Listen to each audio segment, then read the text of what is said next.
La date est le 14 mars 1945. Un seul bombardier Avro Lancaster roule sur une piste dans le Lincolnshire, en Angleterre. Assis si bas sur son train d'atterrissage que les équipes au sol se demandent si les pneus pourraient éclater avant le décollage. Dans son ventre pend une bombe qui pèse plus que certains avions de chasse, 22 000 livres d'acier durci et d'explosifs Torpex. Le pilote, le chef d'escadron C.C. Calder, sait que son avion transporte une arme que 5 forteresses volantes B-17 américaines ne pourraient pas soulever. Même si vous les enchaîniez ensemble, ce n'est pas de la propagande ou de la rivalité nationale qui parle. C'est des mathématiques pures, la réalité de l'ingénierie, et une différence fondamentale dans la façon dont la Grande-Bretagne et l'Amérique ont abordé la guerre des bombardiers en Europe. Le Lancaster n'était pas seulement meilleur pour transporter des charges lourdes. Il existait dans une catégorie complètement différente de capacités de charge utiles. Quand les équipages de bombardiers américains parlaient des capacités de leurs avions, ils mesuraient les charges de bombes en termes de quantité et de couverture. Le B-17G, la variante la plus courante volant au-dessus de l'Allemagne en 1945, pouvait transporter un maximum de 8000 livres de bombes sur les missions à courte portée. Réalistement, sur les raids de pénétration profonde en Allemagne, ce nombre tombait à environ 4000 à 6000 livres parce que vous aviez besoin de carburant pour y aller et revenir. Faites le calcul. 5 B-17 travaillant ensemble pourraient théoriquement livrer 20 000 à 30 000 livres d'ordonnance.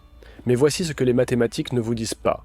Ces bombes seraient dispersées sur 5 avions séparés, largués à partir de 5 points différents dans le ciel, frappant 5 zones d'impact différentes réparties sur des centaines de pieds.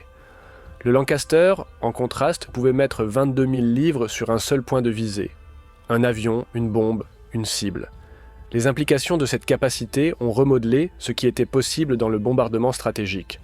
Il y avait des structures en Allemagne, nazie, qui ne pouvaient pas être détruites par le bombardement de tapis, non pas parce que les Alliés manquaient de puissance explosive, mais parce qu'ils manquaient de concentration de force.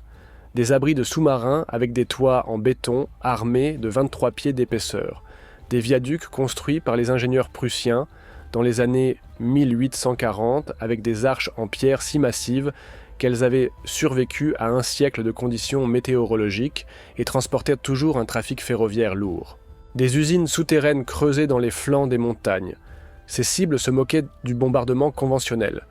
Vous pouviez lâcher des bombes de 1500 livres sur eux et ne rien accomplir d'autre que des champs cratérisés et des vies d'équipage de l'air gaspillé. C'est là que la capacité unique du Lancaster est entrée dans la guerre. Il n'a pas été conçu pour faire ce que 5 B-17 faisaient. Il a été conçu pour faire ce que 5 B-17 ne pouvaient pas faire même en théorie. L'avion pouvait transporter des armes qui brisaient les règles de ce que le bombardement aérien signifiait. Et en mars 1945, il transportait le Grand Slam, une arme si grande que Barnes Wallis, son concepteur, l'avait conçue avant le début de la guerre, mais ne pouvait pas la construire parce qu'aucun avion n'existait qui pouvait la soulever. Le Lancaster a rendu l'impossible possible, et ce faisant, il a changé les derniers mois de la guerre en Europe d'une manière que les histoires officielles sous-estiment souvent.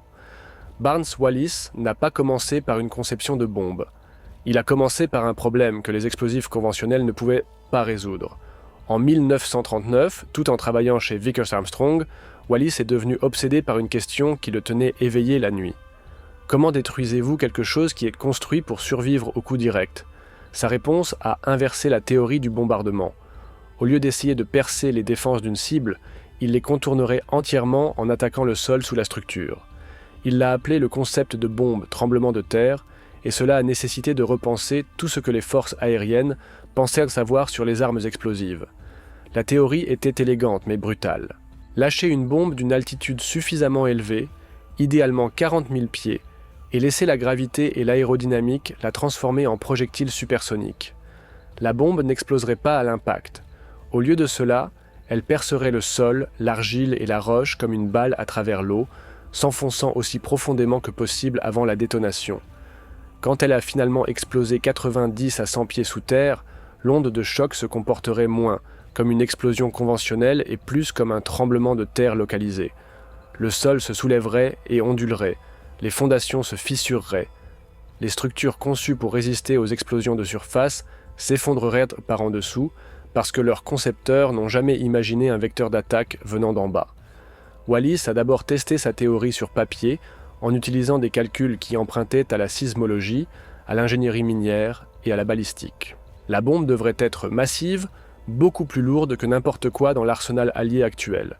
Elle devrait avoir une forme spécialisée, longue, profilée avec un boîtier en acier durci conçu pour survivre aux forces d'impact qui briseraient les munitions ordinaires.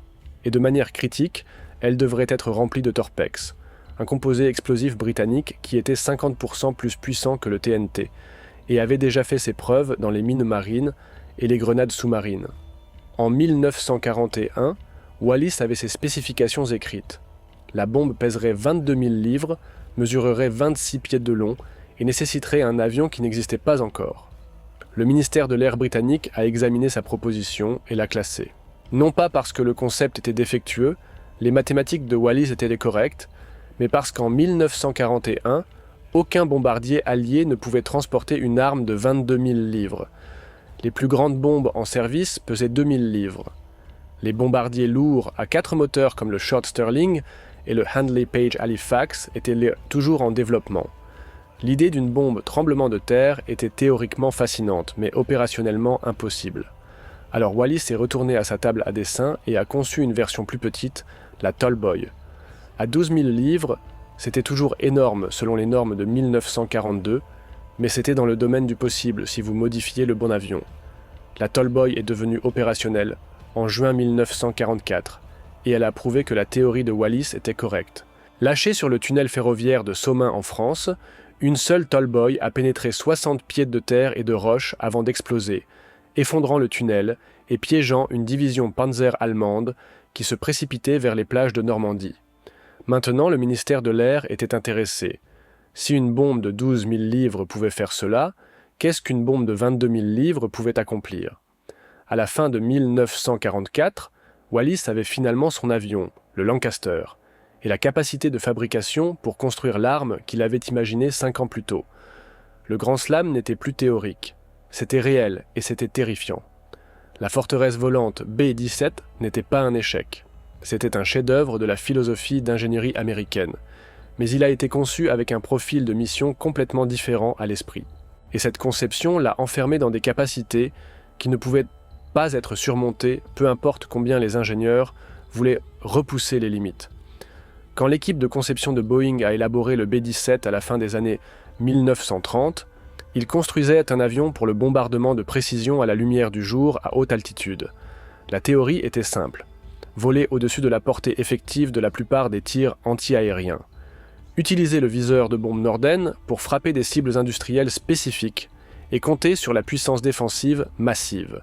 13 mitrailleuses Browning de 50 calibres pour combattre les intercepteurs. Tout dans la conception du B-17 servait cette mission. Tout dans sa conception rendait également impossible de transporter des ordonnances super lourdes. Commencez par la soute à bombe. La soute à armes interne du B-17 mesurait environ 11 pieds de long et un peu plus de 3 pieds de large à son maximum. Elle était divisée en 2 sections séparées par une poutre structurelle qui supportait l'aile de l'avion. Ce n'était pas un défaut de conception, c'était un choix délibéré. Cette poutre centrale supportait des charges structurelles massives, gardant les ailes attachées pendant les manœuvres à G élevé et les atterrissages difficiles. Vous ne pouviez pas la retirer sans affaiblir fondamentalement la cellule. La soute à bombe divisée fonctionnait parfaitement pour la charge utile prévue du B-17. Des racks de bombes à usage général de 500 livres ou 1000 livres, soigneusement empilés et largués selon des motifs. Mais cela a créé un plafond dur sur ce que l'avion pouvait physiquement contenir. La plus grande arme unique qu'un B-17 pouvait transporter en interne était la bombe de 2000 livres, et même cela nécessitait de retirer certains des racks de bombes. Ensuite, il y a le problème de poids. Le B-17G avait un poids maximum au décollage de 65 500 livres. Soustrayez le poids de la cellule vide de 36 500 livres et il vous reste 29 000 livres pour le carburant, l'équipage, les munitions et les bombes. Sur une mission longue portée vers Berlin ou au-delà, le B-17 avait besoin d'environ 2800 gallons de carburant, ce qui pèse environ 17 000 livres. Ajoutez 10 membres d'équipage avec leur équipement, les systèmes d'oxygène, les munitions pour toutes ces mitrailleuses défensives, et soudainement, votre charge de bombes disponible rétrécit dramatiquement. Le maximum théorique de 8000 livres n'existait que sur papier pour les missions à courte portée où vous pouviez sacrifier le carburant. Dans les opérations de combat réelles au-dessus de l'Allemagne, en 1944 et 1945, la plupart des B-17 transportaient des 4000 à 6000 livres de bombes, parce que n'importe quoi de plus signifiait que vous ne rentreriez pas à la maison. La doctrine du bombardement stratégique américain ne voyait pas cela comme une limitation, elle le voyait comme une solution optimale. L'USAF croyait aux formations massives de bombardiers saturant une zone cible avec des centaines de bombes plus petites. La théorie était que la précision signifiait mettre suffisamment d'explosifs sur une zone cible générale pour que quelque chose d'important soit touché. Un seul B-17 ne pouvait pas détruire une usine de roulement à billes, mais 300 B-17 larguant 1200 tonnes de bombes pouvaient anéantir tout le complexe industriel. Cette approche fonctionnait pour les cibles de zone comme les villes, les gares de triage et les districts industriels. Elle échouait complètement contre les cibles ponctuelles comme les abris de sous-marins, les viaducs massifs ou les bunkers souterrains, où vous aviez besoin de profondeur de pénétration et de force explosive concentrée, pas de couverture de surface. Le B-17 ne transporterait jamais un grand slam. La bombe mesurait 26 pieds de long, plus du double de la longueur de la soute à bombe du B-17. Elle pesait près de 3 fois la charge de bombe maximale du B-17 et plus de la moitié de la capacité de charge utile totale de l'aéronef, y compris le carburant. Vous ne pouviez pas vous sortir de ces contraintes par des modifications.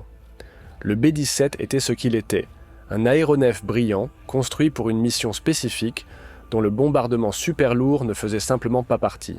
Le Lancaster existait parce que les Britanniques avaient pris un pari calculé en 1940 selon lequel plus grand était mieux, et ils étaient disposés à sacrifier d'autres capacités pour y arriver.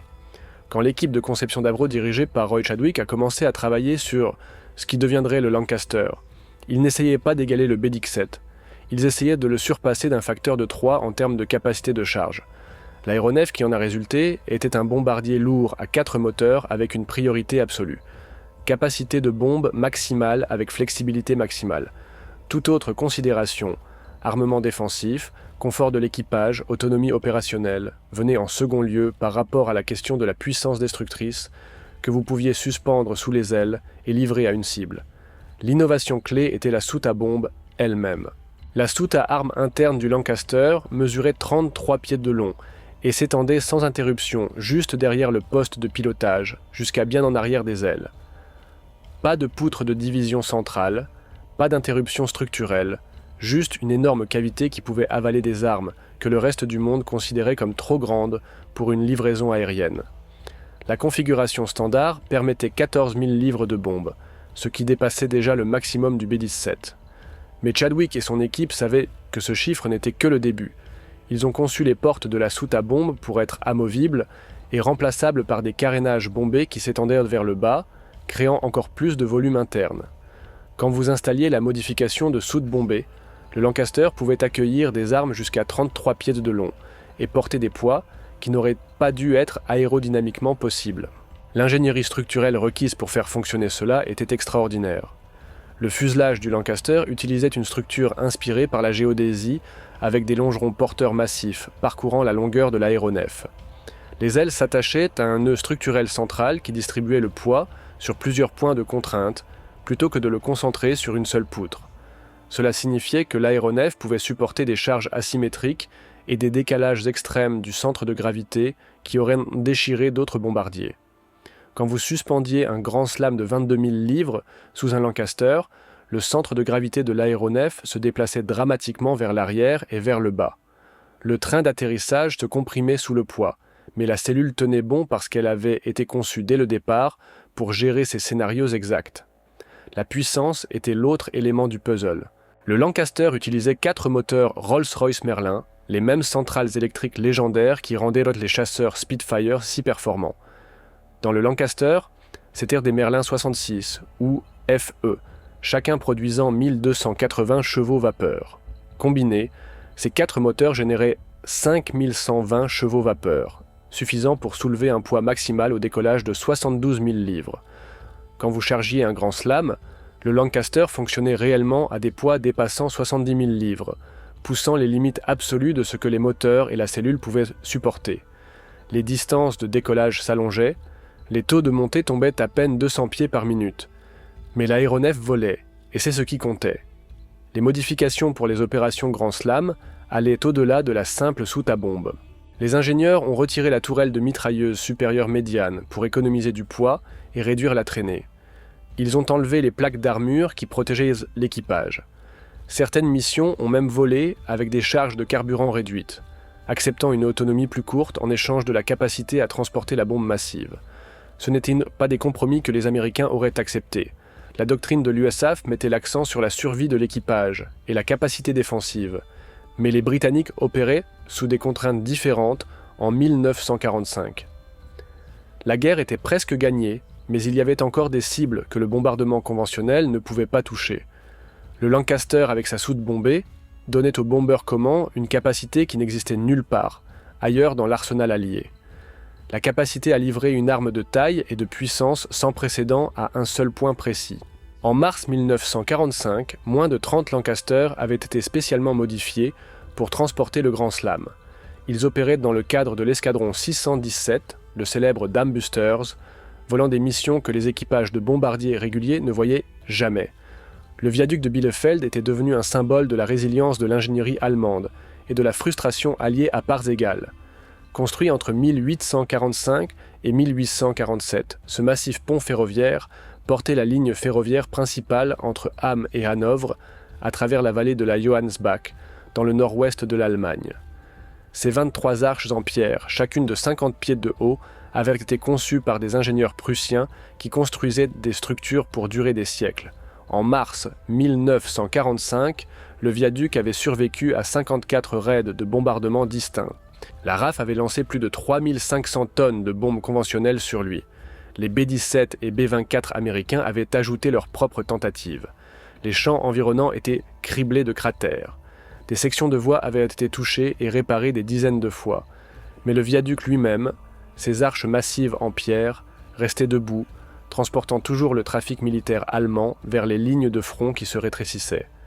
Ce n'était pas seulement une question d'un pont. Le viaduc de Bielefeld représentait tout ce qui n'allait pas avec le bombardement stratégique contre les infrastructures renforcées. Vous pouviez le toucher à proximité. Vous pouviez le toucher autour. Mais détruire réellement la maçonnerie du XIXe siècle construite avec des arches épaisses de 3 pieds nécessitait quelque chose que le bombardement conventionnel ne pouvait pas fournir. Une force pénétrante concentrée à un seul point structurel. Les arches du viaduc distribuaient le poids si efficacement que même les coups directs de bombes de 2000 livres ne faisaient que ébrécher la pierre. La structure était trop massive, trop bien conçue, trop fondamentalement solide pour être détruite par des explosions de surface. L'escadron 617 a reçu l'ordre le 13 mars 1945. Un Lancaster, un Grand Slam, une cible. Le chef d'escadron Couder piloterait le Lancaster modifié transportant la bombe tremblement de terre. Le profil de mission était inhabituel même selon les normes du Bomber Command. Le Lancaster volerait seul, pas de formation, pas d'escorte de chasse pour la majeure partie de la route. Il monterait à 21 000 pieds au-dessus de la cible, bien plus haut que la normale pour le bombardement de précision, parce que le Grand Slam avait besoin d'altitude pour atteindre sa vitesse terminale. Le viseur de bombe serait le Mark avancé 15 et le bombardement serait effectué visuellement en plein jour. Tout dans la mission violait la doctrine standard, mais la doctrine standard avait échoué 54 fois déjà. Le 14 mars s'est levé avec un ciel dégagé sur le Lincolnshire, une chance rare pour une mission de bombardement de précision. Coudé, le Lancaster a décollé à 9h45, luttant pour s'élever avec sa charge utile de 22 000 livres, traînant l'aéronef vers le bas. La montée à l'altitude opérationnelle a pris 45 minutes, les 4 moteurs Merlin hurlant à puissance maximale pour soulever le bombardier surchargé. Au moment où ils ont traversé l'espace aérien allemand, le Lancaster était seul dans le ciel hostile, trop lourd pour manœuvrer agressivement si des chasseurs apparaissaient. Mais la force de chasse allemande s'était effondrée en mars 1945. La plupart des aéronefs restants de la Luftwaffe étaient immobilisés faute de carburant. Le Lancaster a continué sans être inquiété. À 12h47, le viaduc de Bielefeld est venu en vue. Couder a amené le Lancaster dans sa course de bombardement, se maintenant régulièrement à 20 000 pieds, tandis que le viseur de bombe alignait le tir. Le Grand Slam pendait dans la soute à bombes ouvertes, ses ailettes de stabilisation visibles sous le ventre de l'aéronef. À 12h49, l'arme a été larguée. Pendant un moment, rien ne semblait se passer. Le grand slam s'est éloigné si rapidement qu'il semblait presque simplement disparaître. Puis vint l'attente. Un grand slam tombant de 20 000 pieds prend environ 40 secondes pour frapper. Couder a viré le Lancaster fortement pour s'éloigner de la zone de souffle, ne sachant pas exactement à quoi s'attendre. Personne n'avait jamais lâché l'un de ceux-ci sur un pont auparavant.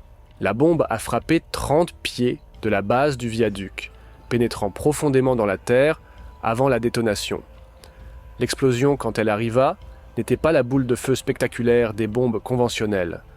C'était quelque chose de différent. Une onde de choc ondulante et soulevante qui se propagea à travers la terre elle-même.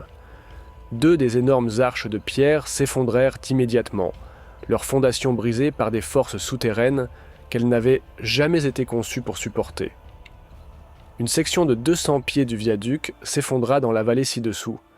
Ce qui s'est passé sous le viaduc de Bierfeld dans ces millisecondes après l'impact révèle pourquoi le grand slam a fonctionné quand des milliers de tonnes de bombes conventionnelles avaient échoué.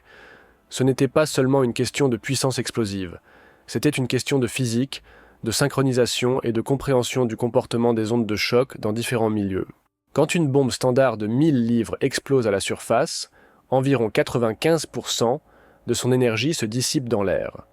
Vous obtenez une déflagration, de la chaleur et de la fragmentation se propageant vers l'extérieur en sphère, mais seulement une infime fraction de cette force pénètre réellement dans le sol. C'est spectaculaire à regarder, et c'est efficace contre les cibles molles, comme les bâtiments ou les voies eaux ferrées. Mais contre les structures massives en pierre construites sur des fondations profondes, les explosions en surface sont presque inutiles. Oh, le grand slam fonctionnait selon des principes entièrement différents. À partir du moment où il quitta la soute à bombe du Lancaster, à 20 000 pieds, l'aérodynamique et la gravité l'ont transformé en arme cinétique avant même qu'il ne dénote. La forme de la bombe, une longue larme profilée avec un nez en acier durci, était conçue pour minimiser la résistance de l'air et maximiser la vitesse terminale. Au moment où il atteignit le niveau du sol, le grand slam voyageait à environ 750 milles à l'heure, juste en dessous de la vitesse du son. Cette vitesse, combinée à 22 000 livres de masse, créa une énergie cinétique mesurée en millions de pièces-livres. La bombe ne tombait pas simplement, elle perçait la terre comme une météorite. L'enveloppe en acier durci était critique ici. Barnes Wallace a spécifié un corps en acier forgé, d'une seule pièce, avec des parois suffisamment épaisses pour survivre aux forces d'impact qui auraient brisé la fonte ou les enveloppes de bombes standards. Quand le grand slam frappa le sol, l'argile et la roche à 750 milles à l'heure, le nez conique se comprimait légèrement mais conservait sa forme, créant un projectile auto-excavateur qui s'enfonçait vers le bas. L'élan de la bombe l'a porté à travers des couches de terre qui auraient arrêté les armes conventionnelles nettes. La recherche en mécanique des sols menée après la guerre a montré que le grand slam pénétrait généralement entre 90 et 130 pieds selon la composition du sol. Dans le cas de Bierfeld, les levées géologiques suggéraient une profondeur de pénétration d'environ 95 pieds avant que la fusée ne déclenche la détonation. Maintenant, l'effet de tremblement de terre a commencé quand 9135 livres d'explosifs Torpex ont détonné 95 pieds sous terre. L'explosion n'avait nulle part où aller sauf à travers la terre solide. Contrairement à l'air qui se comprime facilement et absorbe les ondes de choc, le sol et la roche transmettent l'énergie sismique avec une efficacité brutale. L'explosion a créé ce que les sismologues appellent une onde de Rayleigh, une onde de choc roulante du sol qui se propage le long de la surface, tout en générant simultanément des ondes de compression qui se déplacent à travers le sous-sol. Cette combinaison a produit des effets similaires à un tremblement de terre mesurant entre 4,0 et 4,5 sur l'échelle de Richter concentrée dans une petite zone. Le viaduc en arche de pierre, construit dans les années 1840, a été conçu pour supporter les charges verticales, le poids des locomotives et des wagons de marchandises passant au-dessus. Il pouvait même supporter les charges latérales du vent et les légers tassements du sol, mais il n'a jamais été conçu pour l'accélération verticale d'en bas. Quand l'onde sismique frappa les fondations du viaduc, la structure en pierre subit une accélération vers le haut, suivie d'un mouvement rapide vers le bas, alors que le sol se soulevait et s'abaissait. Les arches ont essayé de fléchir d'une manière que leur construction rigide en pierre ne pouvait pas accommoder. Les joints de mortier qui avaient tenu pendant un siècle se sont fissurés. La géométrie d'arches soigneusement équilibrée, qui avait distribué les charges pendant si longtemps, est soudainement devenu un handicap alors que différentes parties de la structure se déplaçaient à des vitesses différentes. L'effet de cavité, la cavité souterraine créée par l'explosion, a ajouté une autre couche de destruction. La détonation du grand slam a vaporisé tout ce qui se trouvait à environ 40 pieds du centre de l'explosion, créant un vide sphérique dans la Terre. Quand l'onde de choc a traversé, cette cavité s'est partiellement effondrée, créant des mouvements de sol secondaire qui ont continué pendant plusieurs secondes après l'explosion initiale. Les fondations qui n'avaient pas échoué immédiatement se sont soudainement retrouvées sans support, surplombant des vides nouvellement formés. C'est pourquoi les témoins ont rapporté que le viaduc ne s'était pas simplement explosé. Il semblait s'affaisser et s'effriter par étapes, comme si la terre sous lui s'était transformée en liquide. La différence fondamentale entre les bombardements lourds américains et britanniques n'était pas une question de quel pays construisait de meilleurs avions. C'était une question de deux philosophies incompatibles sur la façon de gagner une guerre depuis les airs. Quand vous mettez 5 B-17 au-dessus d'une cible par rapport à un Lancaster portant un grand slam, vous ne comparez pas seulement les chiffres de charge utiles. Vous comparez deux théories différentes de destruction, deux approches différentes du risque et de la concentration de la force, et deux réponses différentes à la question de ce que le bombardement stratégique était censé accomplir. 5 B-17 en une mission typique de 1945 transporteraient environ 22 000 à 25 000 livres de bombes combinées, à peu près égales à un seul grand slam en poids. Mais ces bombes seraient distribuées sur 5 avions volants en formation, possiblement répartis sur 300 à 500 pieds d'espace horizontal. Chaque bombardier viserait indépendamment en utilisant son viseur de bombe Norden, essayant de frapper la cible, mais sachant que bombarder à partir de 25 000 pieds avec une quelconque précision était plus de l'espoir que de la certitude. Même avec de bons équipages et des conditions optimales, l'erreur circulaire probable, le rayon dans lequel 50% des bombes atterriraient, était généralement 1000 pieds ou plus. Cela signifiait que vos 5 B-17 bombardaient effectivement un quart de mile de cercle, espérant que la cible était quelque part à l'intérieur de cette zone. Le modèle de distribution compte énormément quand vous analysez l'effet destructeur réel. Ces 20 000 livres de bombes ne seraient pas 20 bombes individuelles de 1000 livres. Ce serait probablement un mélange. Certaines bombes à usage général de 500 livres, certaines de 1000 livres, peut-être quelques bombes incendiaires selon la cible. Chaque bombe détonnerait à la surface ou près de celle-ci, créant son propre cratère et zone de souffle. Contre les cibles molles comme les bâtiments en bois ou les gares de triage ferroviaire, cette approche de saturation fonctionnait magnifiquement. Vous anéantiriez tout dans ce quart de mile de cercle. Mais contre une cible de point durci, un pen de sous-marin, un viaduc, un bunker renforcé, vous obtiendriez des dégâts de surface dispersés avec un effet structurel minimal. C'est la différence entre jeter une poignée de gravier contre un mur de pierre par rapport à balancer une masse sur un seul point. Le Lancaster avec un grand slam représentait l'option de la masse. Un avion signifiait un point de visée et en 1945, les équipages spécialement entraînés de l'escadron 617 réalisaient des erreurs circulaires probables inférieures à 300 pieds à partir d'une altitude de 20 000 pieds. Plus important encore, les 22 000 livres de force explosive impacteraient à un seul endroit et pénétreraient à des profondeurs où les bombes conventionnelles n'atteignaient jamais. Le mécanisme destructeur n'était pas le souffle de surface, c'était l'onde de choc souterraine et l'effondrement des fondations. Vous n'essayiez pas de faire exploser la cible de l'extérieur. Vous essayez de faire trembler la terre sous elle et de la soulever jusqu'à ce que la structure s'effondre d'en bas. Le calcul des risques était une autre ligne de démarcation entre les approches. 5 B-17 signifiait 50 membres d'équipage aérien. Si vous perdiez un avion à cause des tirs anti-aériens ou des chasseurs, vous aviez perdu 10 hommes, mais la mission pouvait continuer avec 4 avions. La philosophie américaine acceptait un risque plus élevé en le distribuant sur plus d'avions et d'équipages, en pariant que des formations de centaines de bombardiers pouvaient saturer les défenses par le simple nombre. La mission Lancaster Grand Slam mettait tous les œufs dans le même panier. 6 ou 7 membres d'équipage, un avion, une bombe, une chance. Si les tirs antiaériens ou une défaillance mécanique abattaient ce Lancaster, toute la mission échouait et le Grand Slam irremplaçable était perdu. Mais en mars 1945, les défenses aériennes allemandes s'étaient effondrées suffisamment pour que les missions de précision d'un seul avion soient devenues survivables. Et la RAF acceptait ce risque en échange de la capacité à détruire les cibles que les formations massives ne pouvaient pas toucher. L'efficacité des coups raconte une autre partie de l'histoire. Un grand slam coûtait environ 4 000 $ à fabriquer en 1945, cher selon les normes de guerre britanniques, équivalent à plusieurs mois de salaire pour un travailleur qualifié. Mais comparez cela au coût d'organiser et de voler des centaines de sorties de bombardiers contre des cibles qui ne pouvaient pas être détruites par des moyens conventionnels. Le viaduc de Berfeld avait survécu à 54 attaques. Combien d'aéronefs? Combien de bombes? Combien de vies d'équipage aérien avaient été dépensées en tentant de le détruire avant que la Grand Slam ne réussisse en une seule mission? Lorsque vous tenez compte des coûts opérationnels, la bombe sismique devint rentable précisément parce qu'elle pouvait accomplir en une seule sortie ce qui aurait pu nécessiter des dizaines de missions ou ne jamais être réalisé du tout. La carrière opérationnelle de la Grand Slam fut brève. Seulement 41 ont été larguées entre mars et mai 1945, mais son influence sur la technologie militaire s'est répercutée pendant des décennies. Lorsque la guerre s'est terminée, les équipes de renseignement alliées se sont déployées dans le territoire allemand capturé pour documenter les dégâts des bombes.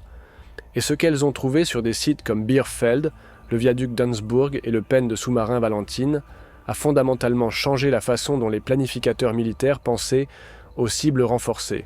Le concept de bombe sismique a prouvé que la profondeur de pénétration importait plus que la puissance explosive de surface pour certaines catégories de cibles. Et cette leçon n'a pas disparu lorsque les Lancaster ont été retirés du service. Elle a migré vers le développement d'armes de la guerre froide et finalement vers les munitions guidées de précision qui définissent la puissance aérienne moderne. L'armée de l'air des États-Unis, qui avait été sceptique quant aux superbombes lourdes pendant la guerre, a changé de cap presque immédiatement après. En 1946, les ingénieurs américains ont commencé à étudier la conception de la Grand Slam et les rapports de dégâts de ces missions. Le résultat fut le T-12 Cloudmaker, une bombe sismique américaine de 43 600 livres qui poussait le concept encore plus loin.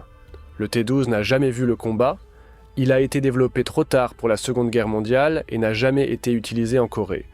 Mais son existence a prouvé que la doctrine militaire américaine avait absorbé les leçons que la Grande-Bretagne avait démontrées. Vous aviez besoin d'armes spécialisées pour des cibles spécialisées, et parfois une seule bombe massive pénétrante valait plus que 100 bombes conventionnelles. Les armes anti-bunker qui sont devenues critiques pendant la guerre froide étaient des descendants directs des bombes sismiques de Wallace. Lorsque les planificateurs de l'OTAN ont examiné les bunkers de commandement soviétiques renforcés et les silos de missiles, ils ont réalisé que les bombes conventionnelles en fer étaient inutiles. Les soviétiques construisirent des installations avec 20 à 30 pieds de béton armé au-dessus, parfois enterrés sous des couches supplémentaires de terre et de roches. La seule façon de menacer ces installations était avec des armes pénétrantes profondes qui pouvaient percer la protection au-dessus ou, comme la Grand Slam, la contourner en attaquant par le sol. Le chasseur de bunkers américain, BLU-109, introduit dans les années 1980, utilisait un boîtier en acier durci et un système d'amorçage spécialisé pour pénétrer le béton avant la détonation. Exactement l'approche que Wallace avait pionnière 40 ans plus tôt. Les munitions guidées de précision moderne ont poussé le concept à sa conclusion logique en combinant la capacité de pénétration avec la guidance GPS. La GBU-28 développée pendant la guerre du Golfe de 1991, spécifiquement pour attaquer les bunkers de commandement irakiens, pesait 5000 livres et pouvait pénétrer plus de 20 pieds d'obus de béton ou 100 pieds de terre. La GBU-57, Massive Ordnance Penetrator, déployée en 2011, pèse 30 000 livres et est conçue pour détruire les installations profondément enterrées qu'aucune arme conventionnelle précédente ne pouvait atteindre. Ces armes retracent leur lignée directement jusqu'à la Grand Slam. Elles sont construites autour du même principe fondamental que Barnes Wallace a prouvé en 1945. Rendez l'arme suffisamment lourde, suffisamment dure et suffisamment précise, et vous pouvez détruire des cibles qui étaient auparavant considérées comme invulnérables. La capacité unique du Lancaster a également influencé la philosophie de conception des bombardiers d'après-guerre, particulièrement en Grande-Bretagne. L'Avro Vulcan, l'un des bombardiers faits britanniques qui portèrent des armes nucléaires pendant la guerre froide, a hérité de l'accent du Lancaster sur la flexibilité de la charge utile plutôt que sur l'armure défensive. Le Vulcan avait des canons minimaux, mais pouvait porter une variété stupéfiante d'armes dans sa baie de bombes caverneuses, y compris des bombes nucléaires à chute libre, des bombes conventionnelles en fer et finalement des missiles anti-navires. Ce choix de conception, prioriser ce que vous pouvez porter plutôt que comment vous vous défendez, provenait directement de l'expérience du Lancaster. L'héritage le plus durable est peut-être doctrinal plutôt que technologique. Le Lancaster et la Grand Slam ont prouvé que certaines cibles nécessitent des solutions sur mesure, pas seulement plus de ce qui existe déjà. Les forces aériennes modernes maintiennent maintenant des armes spécialisées pour des missions spécialisées. Des chasseurs de bunkers pour les installations renforcées, des armes thermobariques pour les complexes de grottes, des ogives pénétrantes pour les tunnels souterrains. L'idée qu'une seule bonne arme peut accomplir ce que 1000 mauvaises armes ne peuvent pas. C'est la leçon que le Lancaster a enseignée chaque fois qu'il décollait, avec une bombe trop grande pour tout autre aéronef allié à portée. Le bombardier lui-même est depuis longtemps retiré du service, préservé dans des musées où les visiteurs s'émerveillent devant la soute bombée qui avait autrefois avalé des armes mesurées en tonnes, plutôt qu'en livres. Mais le principe qu'il a démontré, que la capacité de charge utile et la spécialisation des armes peuvent importer plus que les nombres, reste intégré dans la façon dont les militaires modernes pensent à la guerre aérienne. Le Lancaster pouvait porter ce que 5 B-17 ne pouvaient pas, parce qu'il avait été conçu pour résoudre des problèmes que 5 B-17 ne pouvaient pas résoudre. Et cette distinction a fait toute la différence quand cela importait le plus.